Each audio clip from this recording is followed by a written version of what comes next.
চলো ঝাল ঝাল চটপটা পনির টিক্কা বানিয়ে ফেলি। প্রথমেই বানিয়ে নেব বেসন ভুনা। কড়াই গরম করে দিয়ে দিলাম 3 চা চামচ সর্ষের তেল। সর্ষের তেল গরম হলেই দিয়ে দেবো 2 চা চামচ বেসন। বেসনটা এবার ভালো করে নেড়ে নিয়েছি। যেহেতু পনির টিক্কা বানাচ্ছি তাই পনিরগুলোকে একটু বড় বড় কিউব করে কেটেছি।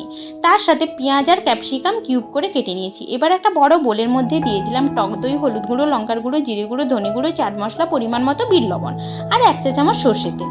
এরপর দিয়ে দিচ্ছি কেটে রাখা ক্যাপসিকাম আর পেঁয়াজ। এবার ভালো করে মিক্সড করে দিয়ে দিচ্ছি বেসন ভুনা। এরপর কিউব করে রাখা পনিরগুলো দিয়ে ভালো করে ম্যারিনেট করে নিলাম।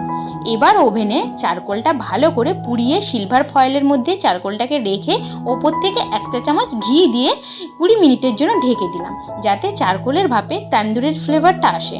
ঢাকা খুলে স্কোয়ারে পেঁয়াজ, ক্যাপসিকাম, পনির এক একটা করে ঢুকিয়ে নিলাম। এরপর মাইক্রো ওভেনে পনির টিক্কা রেডি হওয়ার জন্য দিয়ে দিলাম। 16 মিনিট দিয়ে স্টার্ট করলাম। ওভেন থেকে বার করে গরম গরম পনির টিক্কা রেডি।